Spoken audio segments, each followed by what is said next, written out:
Bangladesh Hindu Roni Sakawa Choprop Tongmani Abushimi Pirlaimon Klavi Tonka Hanisaka Ahakotor ni Okra Naikolnai Muhammad Yunus Bangladesh Kotal Hafang Khatar Zagmani 100 days Angmano TV Kognareka Yunus Aro Rogono Shaka Bangladesh Hindu Roni Sakawa Choprop Zag Tongmani Abushimi Hafangno Hamya Klanani Bagai Kok Pirlaimon Ungi Tonka Hanai Takla Bishwa Durga Puja Bangladesh Naikol Munklanani Bagai Puja Mondarok Shabung Hopung Romoi Naikol Nani Nangka Avani Olofano Subai Rizaka Pozani Mondevrok Fiaba Abu Haipati Muni Olofano Muhammad Yunus Shaka Takla Bishua Bangladesh Hakotor 32,000 Mondovo Durga Puja Ankate Tongkosang Hafarni Bishinte Puja Ankahane Avani Logiwa Karake Sakthar Mungruwe Yunus Shaka Hindu Bosh Unifyingo Choprok Mani Ador Varogno Kahamke Naikolani Bagay Gosh Mungruwe Tonga Sini Hafang Joto Bangladesh ni Tongne Luku Rogno Sebronani Bagay Shaman Kalaibi Tonka Satekalaibo o Bishine Agasta Lo Hasina Hafang Baimani Ulo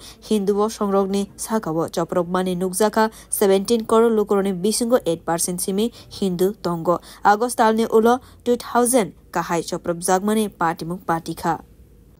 আমরা যখন দায়িত্ব গ্রহণ করি বাংলাদেশ তখন সম্পূর্ণ অরক্ষিত একটা দেশ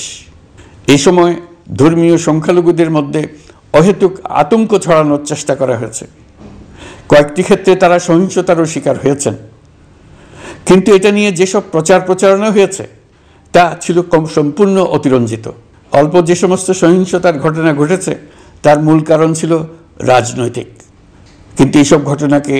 ধর্মীয় আবরণ দিয়ে বাংলাদেশকে নতুন করে অস্থিতিশীল করে তোলার চেষ্টা করা হয়েছে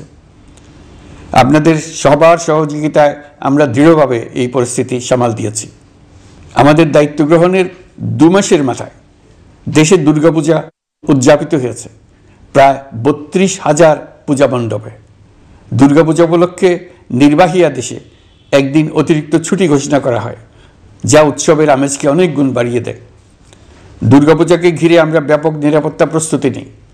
যার ফলে দেশের হিন্দু সম্প্রদায় নির্বিঘ্নে তাদের উৎসব পালন করেছে আমরা দায়িত্বে আসার পর যে অল্প কিছু ক্ষেত্রে তারা সহিংসতার শিকার হয়েছেন আমরা তার প্রতিটি ঘটনার তদন্ত করেছি শুধু হিন্দু সম্প্রদায় নয় দেশের কোনো মানুষই যাতে কোনো রকম সহিংসতার শিকার না হয় সেজন্য আমরা যথাসাধ্য চেষ্টা করছি এবং সব সময় সে চেষ্টা করে যেতে থাকব ব্যুরো রিপোর্ট কক্ষরা।